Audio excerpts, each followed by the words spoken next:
నమస్కారం. ఈరోజు మనం ఏఐ అంటే ఆర్టిఫిషియల్ ఇంటెలిజెన్స్ మన ఫోన్లను ఎలా మార్చేస్తోందో చూద్దాం. ముఖ్యంగా కీబోర్డ్లు, కంటెంట్ క్రియేషన్, ఇంకా కొత్త ఫోన్ ఫీచర్లు. మన దగ్గర AI keyboard technology, AI video tools, ఇంకా లేటెస్ట్ పిక్సెల్ అప్డేట్స్ గురించి కొంత ఇన్ఫర్మేషన్ ఉంది. సరే, దీని గురించి కొంచెం లోతుగా మాట్లాడుకుందాం. తప్పకుండా. ఏఐ అనేది ఇప్పుడు ఊరికే టెక్నికల్ పదం కాదు కదా, మన డైలీ డిజిటల్ లైఫ్లో ఒక భాగమైపోతోంది. మనం మాట్లాడే విధానం నుంచి మనం క్రియేట్ చేసే కంటెంట్ వరకు ఏఐ ఇంపాక్ట్ చాలా క్లియర్గా ఉంది. ఈ మార్పుల వెనుక ఉన్న మెయిన్ పాయింట్స్ ఏంటో చూద్దాం. ముందుగా ఏఐ కీబోర్డ్లు ఇదొక కొత్త ఫేజ్ అనుకోవచ్చు. వాయిస్ రికగ్నిషన్లో వచ్చిన చేంజెస్ చూడండి. ఆల్మోస్ట్ 99% యాక్యురసీ, అది రియల్ టైంలో. అవును, అది చాలా పెద్ద ఇంప్రూవ్మెంట్. ముఖ్యంగా ఓపెన్ ఏఐ విస్పర్ లాంటి టెక్నాలజీతో లోకల్ ప్రాసెసింగ్, అంటే మన డేటా అంతా ఫోన్లోనే ప్రాసెస్ అవుతుంది, క్లౌడ్కి వెళ్లదు. ఇది ఫాస్ట్గా ఉండటమే కాదు, మన ప్రైవసీని కూడా పెంచుతుంది కదా.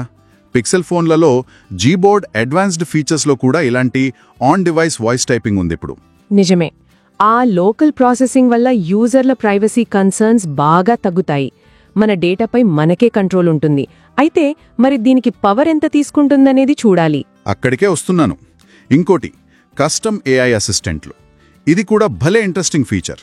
అంటే ఆఫీస్ వర్క్ కోసం ఒక స్టైల్, ఫ్రెండ్స్తో చాట్ చేయడానికి వేరే స్టైల్, సోషల్ మీడియాకు ఇంకో స్టైల్. అలా కాంటెక్స్ట్కి తగ్గట్టు అవే అడ్జస్ట్ అయిపోతాయి. దీనివల్ల టైపింగ్ స్పీడ్ ఒక 30% వరకు పెరుగుతుందని క్లెవర్ టైప్ లాంటి కంపెనీలు అంటున్నాయి. ఇక్కడ ఇంకో విషయం, 30% అంటే చాలా ఎక్కువే. అవును.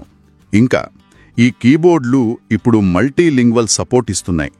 ఒకే సెంటెన్స్లో ఇంగ్లీష్, తెలుగు లేదా 50కి పైగా వేరే భాషలు కలిపి వాడినా కీబోర్డ్ అర్థం చేసుకుని కరెక్ట్గా రెస్పాండ్ అవుతుంది.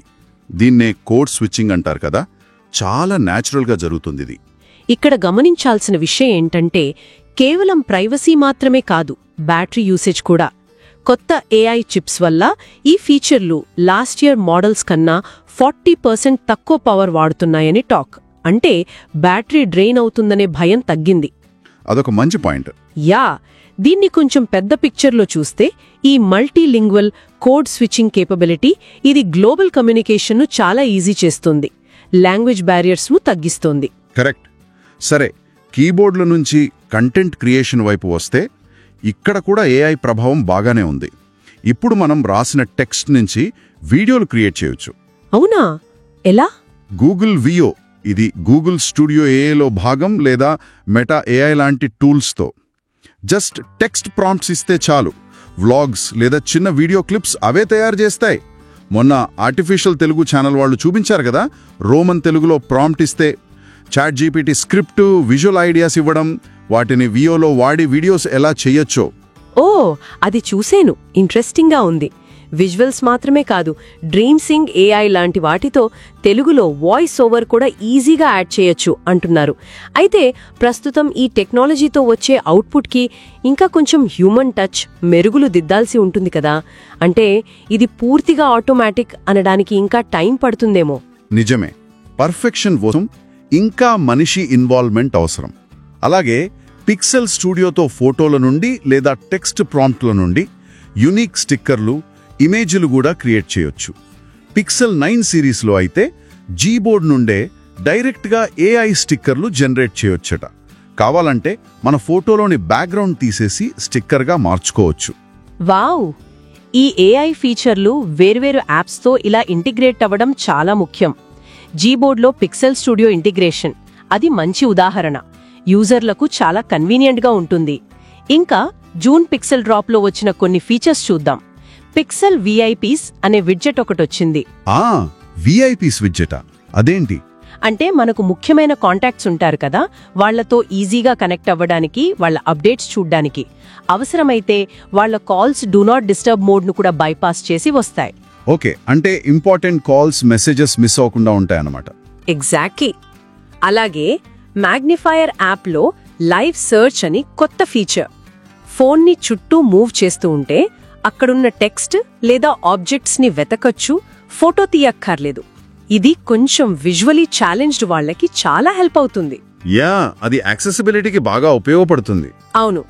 ఇంకో అప్డేట్, ఆండ్రాయిడ్ 16తో పిక్సెల్ 9లో రాబోయే LE ఆడియో సపోర్ట్. ఇది హియరింగ్ ఎయిడ్స్ వాడే వాళ్ళకి బెటర్ కనెక్టివిటీ కంట్రోల్ ఇస్తుంది. ఇక్కడ ఒక ఇంపార్టెంట్ క్వశ్చన్ రైజ్ అవుతోంది. AI కేవలం కన్వీనియన్స్, ఎంటర్టైన్మెంట్ కోసమే కాకుండా యాక్సెసిబిలిటీని, అంటే టెక్నాలజీని అందరికీ అందుబాటులోకి తేవడంలో ఎంత కీ రోల్ ప్లే చేస్తోందో గమనించాలి. అవును.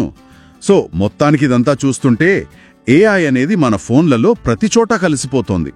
కీబోర్డ్ల దగ్గర నుండి కంటెంట్ క్రియేషన్ వరకు మన డిజిటల్ లైఫ్ మరింత స్మార్ట్గా, పర్సనలైజ్డ్గా మారుతోంది. Yeah, correct.